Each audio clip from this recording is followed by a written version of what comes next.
कि कुरान पढ़कर मदरसे की चार दीवारी में पढ़कर कोई जिहादी आतंकी बनता है तो उन्हें बता देना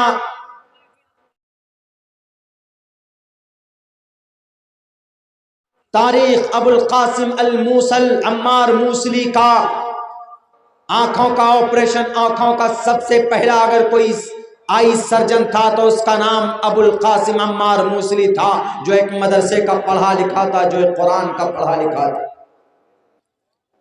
वो अलग बात है कि 1842 में कुरान को अलग कर दिया और कुरान से लिखे हुए जो मज़ामीन थे हिसाब को मैथ में बदल दिया, हिसाब को मैथ में बदल दिया, फलसफे को विज्ञान में बदल दिया, समाजी काम को रिफाही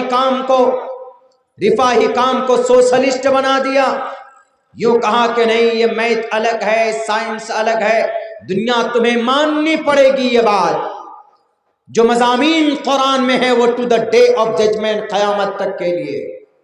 नहीं तो पूछो थाईलैंड के उस डॉक्टर से जिसने कहा था, तरीका बताया था उन्होंने ऑपरेशन का, वो तरीका अभी उन्होंने लॉन्च किया, लेकिन किसी आलिम दीन ने कहा कि अभी आप कह रहे हैं कि ये ऑपरेशन का सक्सेसफुल तरीका है, ये तरीका तो अल्लाह ने कुरान में बयान कर दिया। वो ताज्जुब में पड़ गया और जब उसको बताई गई बात, कुरान की वो आयत पढ़कर सुनाया गया, उसकी तफसील डिफिनेशन बताया गया, तो आंख बंद करके हिजाज की सरजमीन पर जाकर वो कहता है कि मुझे कलिमा पढ़ाओ, please tell me, I want to convert my religion into the Islam, first of all then I will explain my thought. Media वालों, दुनिया वालों, गलत फहमी फैलाने से पहले पढ़ो, देखो है क्या। सिर्फ कहने से काम नहीं चलेगा कि इस्लाम कुरान पढ़कर, मदरसे में पढ़कर बच्चा जिहादी बनता है, मदरसे में पढ़कर बच्चा तालिबानी बनता है। गलत फहमी लोगों के बीच में फैलाई जाती है और गलत बातें लोगों को बताई जाती है, फिर लोग समझते हैं का शायद यही है। कल मैंने एक जलसे में एक बात कही थी कि वो एक बच्ची को एक टीचर ने कहा था कि ये मुस्लिम साले, ऐसे वर्ड से, ये मुस्लिम साले जिहादी होते, ये मुस्लिम साले ऐसे होते। वो उदाहरण दिया किसका, वही जो अभी मर्डर हुआ, वो आफ्ताब वगैरह वगैरह का। मैंने पूरी बात वहाँ पर रखी, हमने वहाँ पर कही कि जनाब आपको लगता है कि आफ्ताब नाम था उसका, तो उसने, वो मुसलमान था तो इसीलिए बच्ची के टुकड़े किए। कितने किए मुझे नहीं मालूम उसका एग्जैक्ट वर्ड, मैंने कभी कुछ बोला है कभी कुछ बोला है, लेकिन टुकड़े किए। कुछ गैर मुस्लिम भाई यूं समझते हैं कि शायद इस्लाम में ये जायज़ है, इस्लाम में किसी गैर मोमिन बच्ची को पटाकर उसके साथ उसका कत्ल करना इस्लाम में शायद जायज़ है। कुछ मुस्लिम, हमारे गैर मुस्लिम भाई समझते, जैसे कि वो टीचर समझ रहे। मैंने एक बात कही, मैंने कहा कि इस्लाम में मर्डर तो दूर की बात है, वो तो बहुत खतरनाक हरकत की उसने,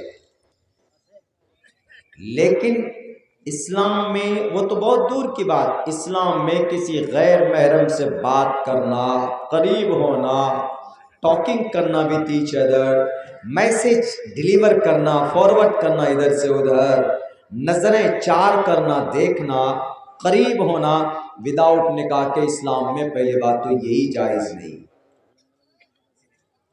मर्डर तो दूर की बात है, मर्डर तो दूर की बात है, इस्लाम में इसी की परमिशन नहीं।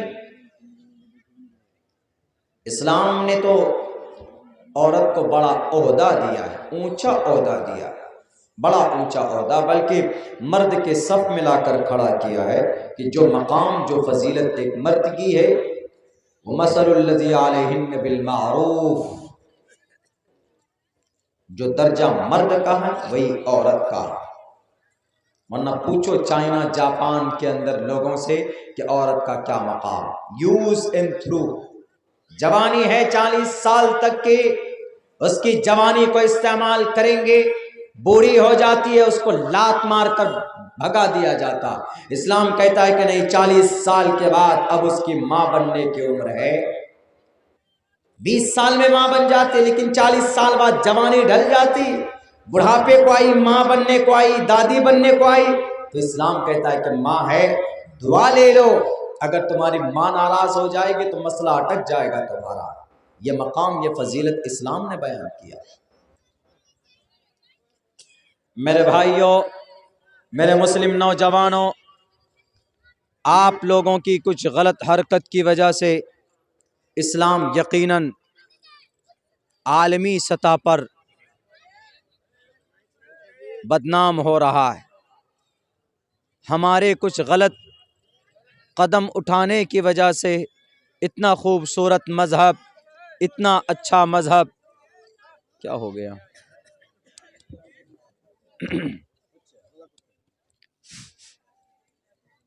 नहीं बोल रहा, कल भी ऐसा हुआ था, आज भी हो रहा। नींद आ रही है माइक को। ठंडा पानी है। देखो जी, गुस्सा हो जाएंगे जवान आदमी।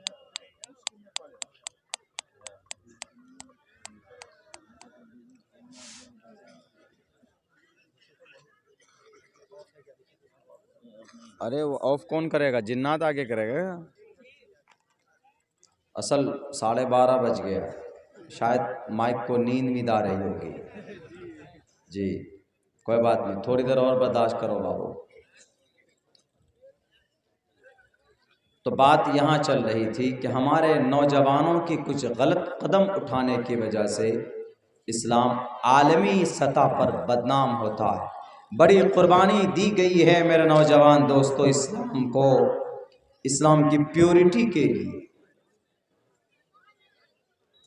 इस्लाम की सच्चाई को लोगों तक पहुंचाने के लिए सहाबाए किराम ने अंबियाए किराम को बीच से चीर दिया गया था।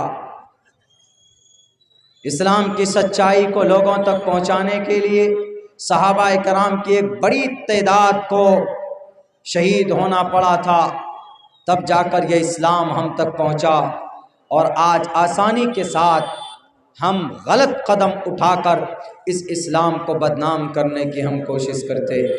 मेरे नौजवान साथियों, मेरे मुसलमानों, यकीनन अगर अल्लाह को राज़ी करना चाहते हो, आप चाहते हो कि इस्लाम सर बुलंद हो, ये पूरी आन बान शान के साथ पूरी दुनिया के अंदर इसका प्रचार हो, तो यकीनन कुरान के पैगाम को, शरीयत के पैगाम को अपने सीने से लगाइए। अगर आज भी दुनिया की सारी ताकत झुककर आपको सलाम न करे तो मेरा नाम बदलने की आप कोशिश कीजिएगा। आप कहिएगा कि मौलाना अब्दुल्ला शायद आप झूठ बोलते। अल्लाह तबारक व तआला ने साफ साफ लफ्ज़ों में कहा है, कल भी मैंने ये बात कही थी, आज भी कहता हूँ, वादल्लाहुल्लज़ीना आमनू व अमिलुस्सालिहाति लयस्तखलिफन्नहुम फिल अर्ज़। ए मोमिनो, अल्लाह तबारक व तआला ने तुमसे वादा किया है इस बात का। वादल्लाहुल्लज़ीना आमनू, मोमिन से वादा करता है, व अमिलुस्सालिहात, और जो मोमिन अच्छे आमाल करते हैं, जिनके अमल अच्छे होते, छोटी छोटी नेकियों पर अमल करता है, सुन्नत पर अमल करता है, सुन्नत रसूल का दीवाना होता है, मुहिब रसूल होता है, अल्लाह के नबी अलैहिस्सलाम की सीरत व सुन्नत को अपनी ज़िंदगी के अंदर जगह देता है, तो अल्लाह तबारक व तआला कहता है कि जिस नौजवान की ज़िंदगी में, जिस मुसलमान की ज़िंदगी में अगर ये अच्छे आमाल और अफ़ाल हों, लयस्तखलिफन्नहुम फिल अर्ज़, हम ज़मीन पर उसको नाइब बनाएंगे, ज़मीन पर उसको इस्तिखलाफ अता करेंगे, ज़मीन के ऊपर हुकूमत उनके हाथों के अंदर होगी। क्या मुसलमानों, आज मुसलमान कहीं पर है, कुर्सी इख्तिदार पर, आपको पता है हर तरफ मुसलमानों को गाजर मूली की तरह काटा जाता है, हर तरफ मुसलमानों को बदनाम किया जाता है कि दुनिया वालों, तुम्हारा नबी ठीक है, मानते हैं, लेकिन इस जमाने के लिए तुम्हारा नबी सक्सेस नहीं है। वो कहते हैं कि I want to be a great economic person, तो how can I follow the prophet Muhammad सल्लल्लाहु अलैहि वसल्लम। हम आज के मॉडर्न जमाने में हम बड़ा ताजिर बनना चाहते हैं, कैसे बने? आपसे कोई मशवरा लेगा तो आप कहेंगे कि विजय माल्या को देखो, भाग गया, चोर था। बड़ा ताजिर था। लेकिन मुकेश अंबानी को देखो, अनिल अंबानी को देखो, ये सब बड़े बड़े ताजिर हैं। अगर तुमको बड़ा बिजनेसमैन बनना है तो इनकी जिंदगी को देखो, क्योंकि ये बड़ा बिजनेसमैन है। नहीं, हमें किसी की जिंदगी नहीं देखनी, हमें मोहम्मद रसूलुल्लाह सल्लल्लाहु अलैहि वसल्लम की जिंदगी देखनी। क्या आप अलैहिस्सलाम सिर्फ नबी थे? क्या मोहम्मद रसूलुल्लाह सिर्फ आखिरी पैगंबर थे? क्या मोहम्मद रसूलुल्लाह 40 साल के बाद नबूवत मिली तो अल्लाह तबारक व तआला के पैगाम को लोगों तक पहुंचाने वाले थे? इसमें कोई शक नहीं है। हाँ, ये थे, लेकिन वहीं पर आप अलैहिस्सलातु वस्सलाम जिंदगी के तमाम मौकों पर आपने लोगों को जब जब जो जरूरत पड़ी आपने वो करके, वो बन करके दिखाया। आप पूछिए इन मीडिया वालों से कि बेहतरीन शौहर ला कर दो, दुनिया का बेहतरीन शौहर, टॉप मोस्ट, जिसकी रेटिंग हो, दिखा सकते? नहीं दिखा सकते। अगर शौहर की बात करें तो बेहतरीन, दुनिया का सबसे खूबसूरत और सबसे बेहतरीन हस्बैंड, शौहर अगर कोई है तो मोहम्मद रसूलुल्लाह सल्लल्लाहु अलैहि वसल्लम। पूछे खदीजतुल कुबरा रज़ी अल्लाह तआला अन्हा से, ए खदीजा बता मोहम्मद के बारे में, मोहम्मद कौन थे, कैसे थे? या आयशा बता, नबी के बारे में मत पूछिए, शौहर के बारे में पूछिए। दुनिया का बेहतरीन दोस्त हम किसको मानते हैं? बेहतरीन दोस्त उसको मानते हैं जो पैसों से आपकी मदद करे। दुनिया का बेहतरीन दोस्त उसको मानते हैं आप जो पैसों से मदद करे, नहीं जो हर वक्त आपके लिए अच्छा सोचता है, जो आप गलत हैं तो सही करता है, वो आपका बेहतरीन दोस्त है।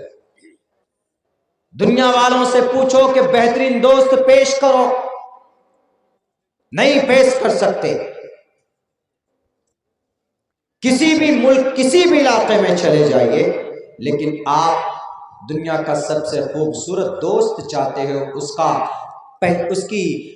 उसका एड्रेस चाहते हो, तो अबू बकर सिद्दीक से पूछो कि अबू बकर दुनिया का सबसे बेहतरीन दोस्त कौन है? तो अबू बकर सिद्दीक कहेंगे कि आखिरी नबी मोहम्मद रसूलुल्लाह सल्लल्लाहु अलैहि वसल्लम। दुनिया का सबसे बड़ा जर्नल बहादुर बता, दुनिया नहीं बता पाएगी कौन? मोहम्मद रसूलुल्लाह सल्लल्लाहु अलैहि वसल्लम। जब आपकी वफात हो रही थी, आप अलैहिस्सलातु वस्सलाम का आखिरी वक्त था, उनके हुजरे में जो तलवार गिनी गई ना, 9 तलवार थी। दुनिया का सबसे कामयाब बहादुर, फतेह मक्का के मौके पर हजरत उस्मान रज़ी अल्लाह ताला अन्हु उस वक्त ईमान नहीं लाए थे। हजरत अब्बास रज़ी अल्लाह ताला अन्हु के साथ खड़े होकर देख कर कहते हैं कि Abbas, who is this person, कौन है ये? उन्होंने कहा कि ये मोहम्मद इब्न अब्दुल्लाह है, ये मोहम्मद रसूलुल्लाह। कहा कि खुदा की कसम, ऐसी शान और शौकत वाला बादशाह आज तक पैदा नहीं हुआ। क्यों? इस्लाम का झंडा लहराता हुआ जब मदीना से मक्का की तरफ बढ़ता है तो आश्चर्य में कहता है कि अब्बास, ये कौन है? ऐसी शान और शौकत वाला बादशाह जो तुम्हारे भतीजे को अल्लाह ने अता किया, आज तक कोई पैदा नहीं हुआ। हजरत अब्बास ने उसको सही किया। हजरत अब्बास ने कहा कि अब सुफियान, गौर से देखो, ये बादशाहत नहीं है, ये बादशाहत नहीं, ये नबूवत की शान है। बादशाह तो वो होता है, बुख्त नसर आया जिस धरती पर, हलाकू खान चंगेज जिस बस्ती में जाता, गाजर मूली की तरह सबकी गर्दन उतार देता था, ताकि उस गांव के अंदर में डर पैदा हो कि ये जो बादशाह आया ये बड़ा क्रूर है, बड़ा जालिम है, डरो इनसे, नहीं तो ये दफन कर देगा हम लोगों को। डरने की वजह से, डर बिठाने की वजह से पूरी दुनिया के बादशाह का यही निजाम है। तारीख गवाह है, देख लीजिए, स्पेन की ईंट से ईंट बजाने वाले हलाकू खान बगदाद की सरजमीन पर खून की होलियां और नदियां बहाने वाले, लाशों का अंबार लगाने वाले ये चंगेज 6-6 करोड़ मुसलमानों के बदन से, उनके सर को तन से जुदा किया था ताकि बगदाद और स्पेन और समरकंद बुखारा के धरती पर कोई चंगेज के खिलाफ आवाज बुलंद न कर सके। और चंगेज चाहता था कि डर बैठ जाए, रौब पैदा हो चंगेज का अगर नाम भी कोई सुने तो उसके रोंगटे खड़े होने चाहिए। डर पैदा करने के लिए उन्होंने करोड़ों इंसानों का कत्ल किया।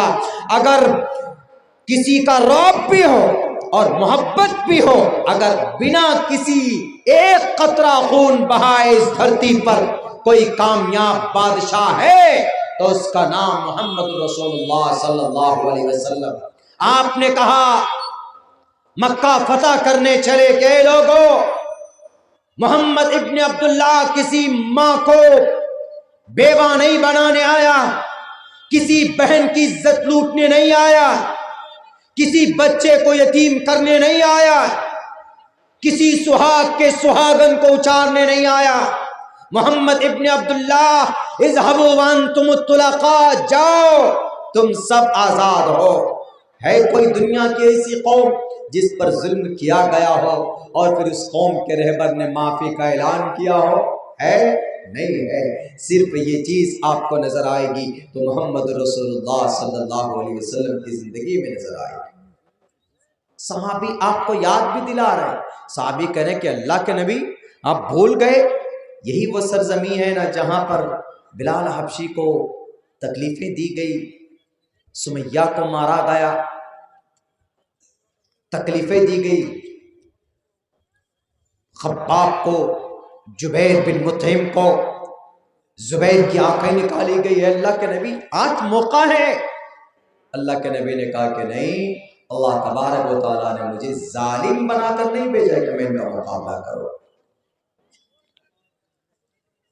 यह है इस्लाम का सबसे बड़ा लीडर, मुसलमानों के नई इंसानियत का मसीहा। इस धरती पर, इस कायनात पर इस्लाम पर एतराज करने से पहले सोचो 10 बार। अगर तुम्हें बड़ा ताजिर बनना है ना, मोहम्मद की जिंदगी को देखो। आप अलैहिस्सलाम 20 साल की उम्र में कामयाब ताजिर थे कि नहीं थे? 20 साल की उम्र में मोहम्मद रसूलुल्लाह ने खूबसूरत तिजारत का निज़ाम चलाया था अपनी ज़िंदगी के अंदर। इसी तिजारत की खूबसूरती को देखकर खदीजतुल कुबरा ने पैगाम निकाह भेजा था अल्लाह के नबी अलैहिस्सलाम को कि Muhammad ibn Abdullah, I want to marry you because you are honest person. आप बड़े ईमानदार है ए मोहम्मद इब्न अब्दुल्ला, खदीजा आपसे निकाह करना चाहती। What do you think, please tell me, बताओ आपकी क्या राय है? तो अल्लाह के नबी अलैहिस्सलाम से निकाह खदीजा ने किया आपकी ईमानदारी को देखकर। आज तिजारत में किसको अव्वल नंबर का दर्जा दिया जाएगा?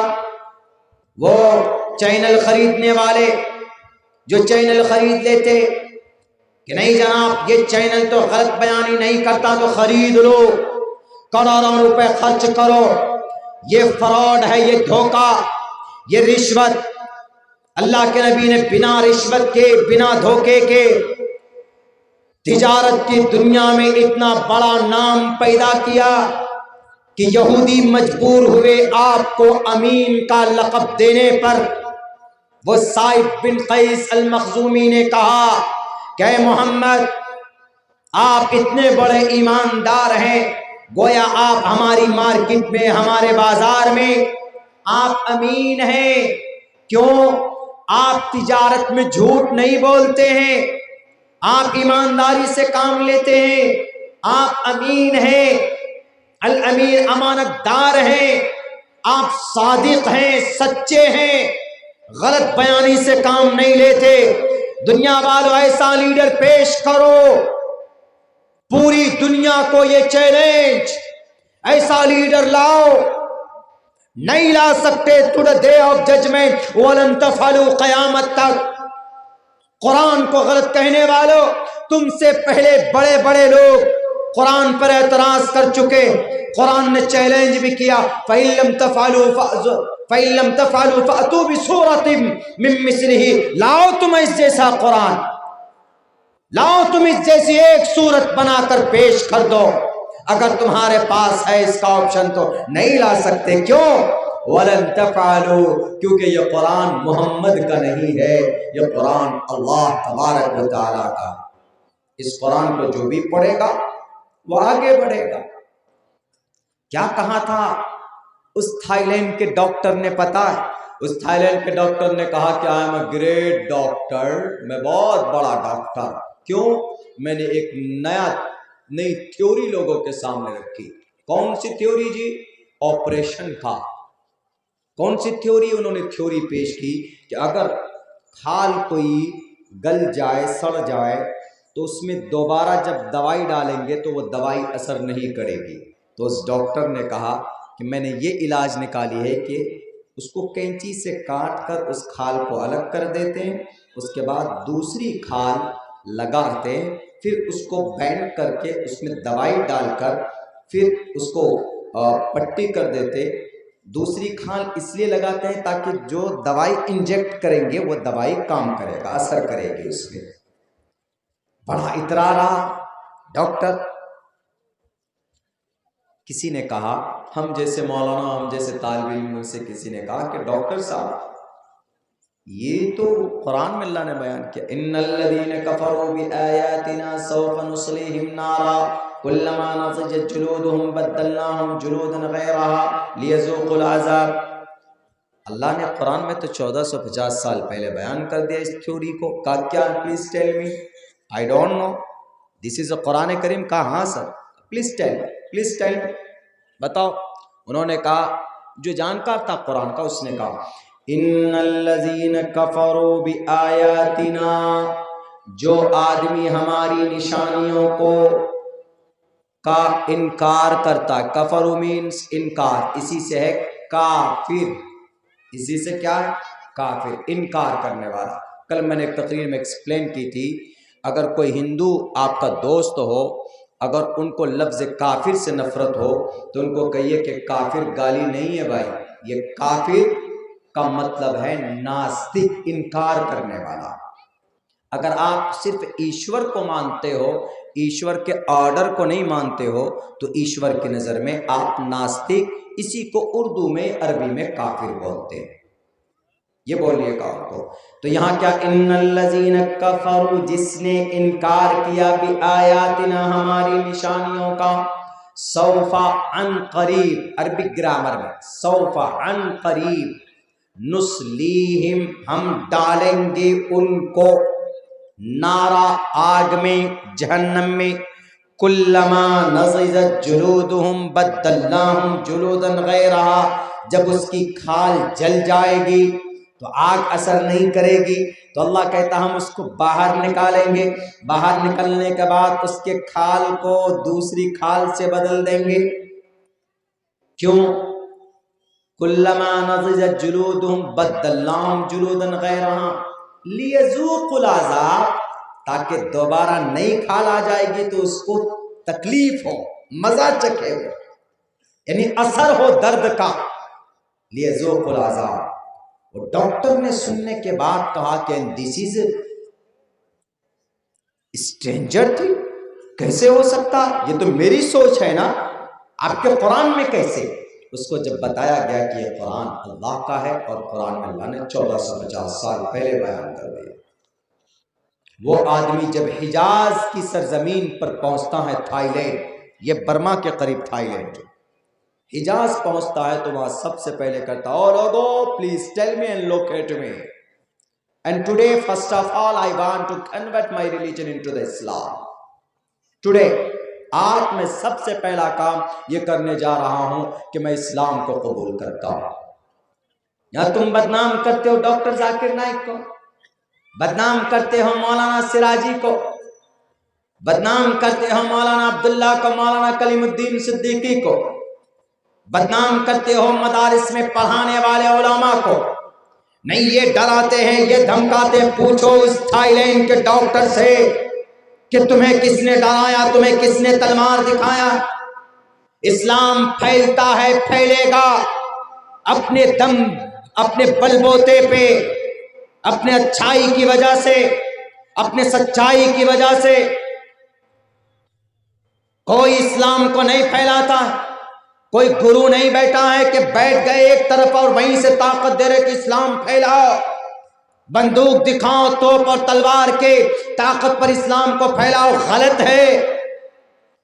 हिजाज की सरजमीन पर वो डॉक्टर पढ़ा लिखा था, नई नई चीजें वजूद में लाता था। उसको किसने मजबूर किया?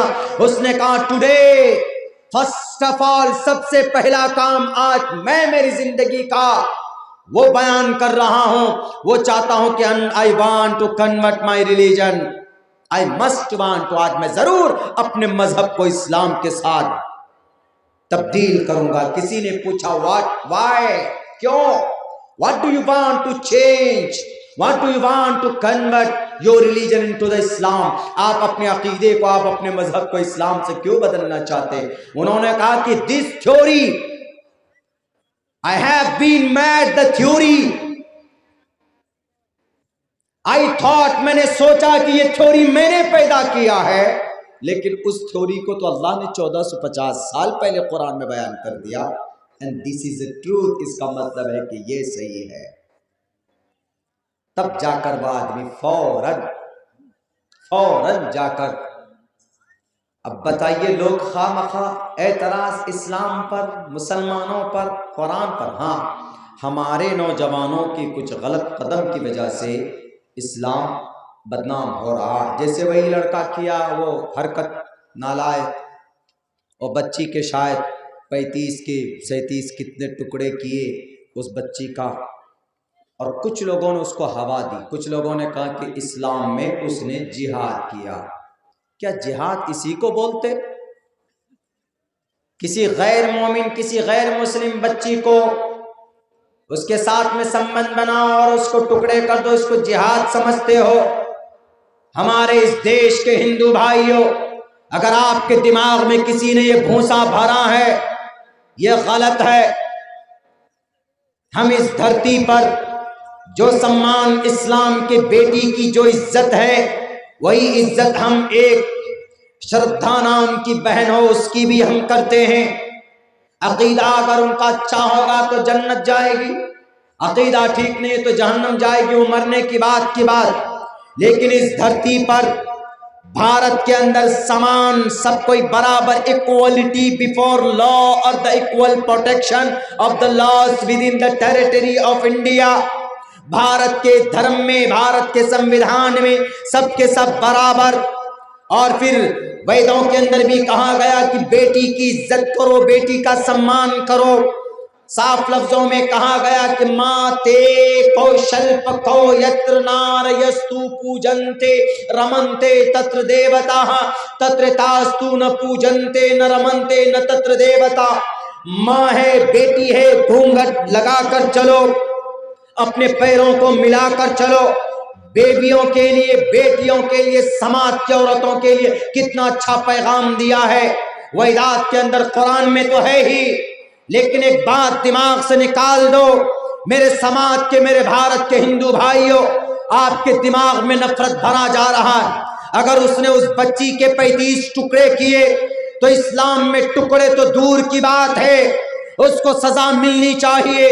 इस्लाम तो कहता है कि अगर कोई मुसलमान अगर किसी का नाहक कत्ल करता है, मन कतल नफ्सम बिगैर नफ्सिन फकअन्नमा कतल अन्नास जमिया।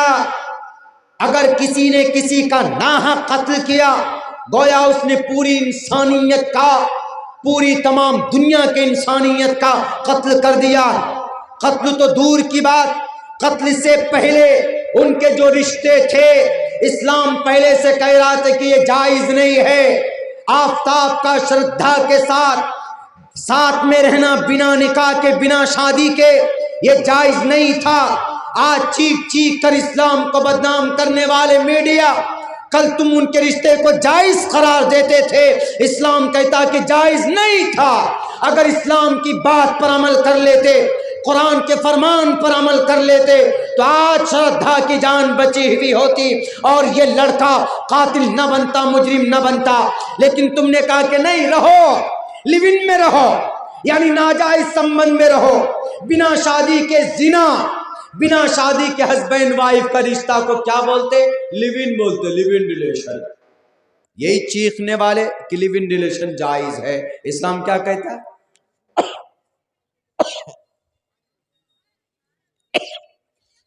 मेरी तबीयत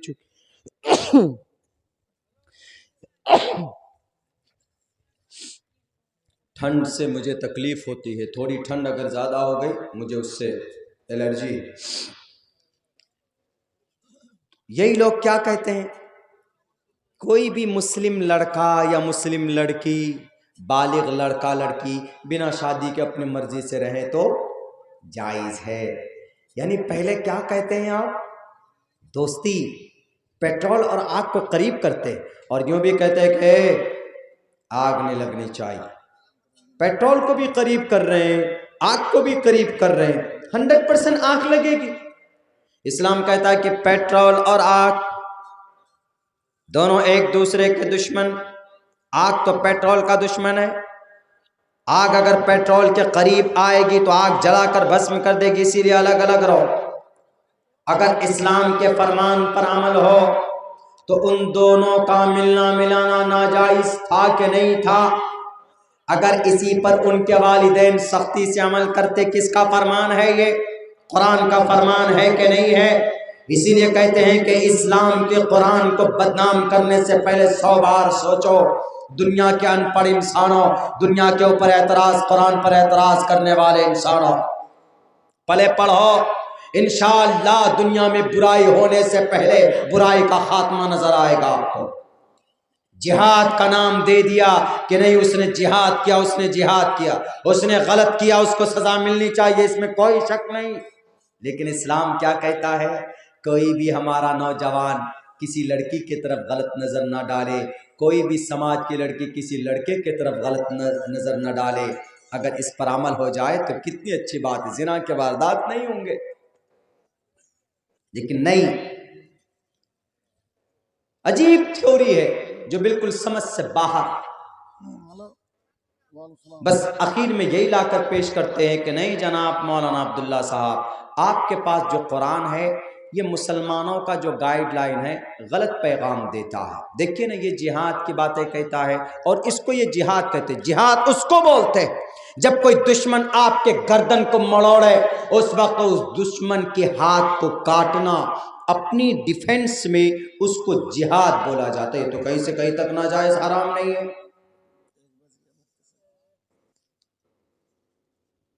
चलिए, बहुत अच्छा।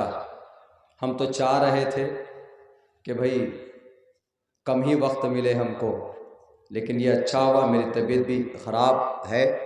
तो मेरे भाइयों, मेरे नौजवानों, मेरे साथियों, दिमाग में हमेशा एक बात बिठा लीजिएगा, आपके अमल से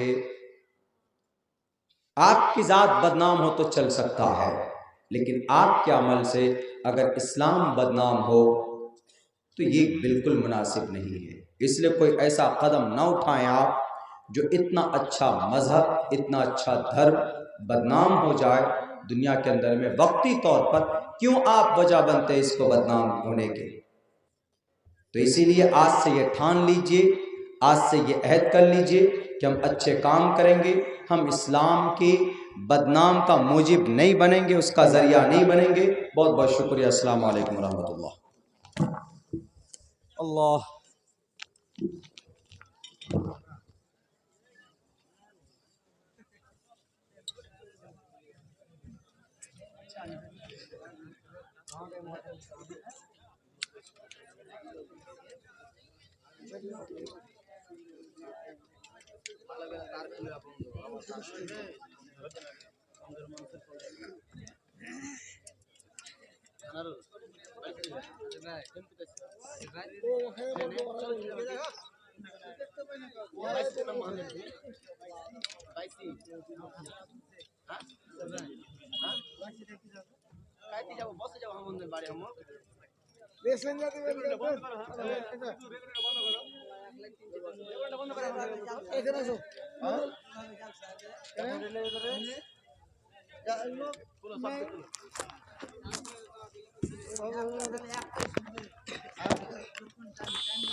দাঁড়াও দাঁড়াও দাঁড়াও আস্তে আস্তে করে টানো একটা একটা করে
अच्छा अच्छा दामी बॉक्स है जलसा करते पहले 9টা থেকে 12টা জলসা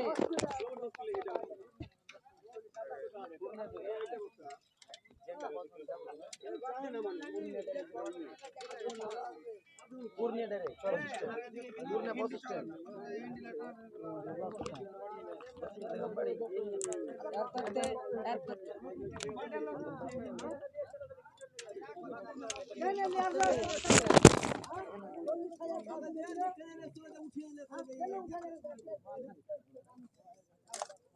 টাকাটা এমনি দিলে টাকাটা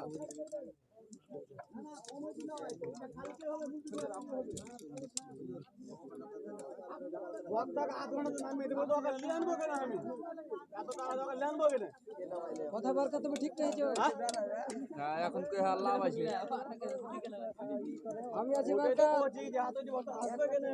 কখন লোক বলছো আমি আসবো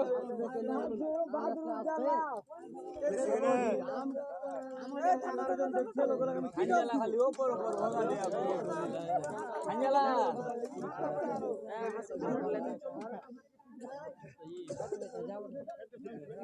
हम हसन प्रोजेक्टर का हसन ए हसन ए स्टेशन से जाबो खाली अपन ऊपर ऊपर भगा दिया अरे बल्लानो ए अभी हम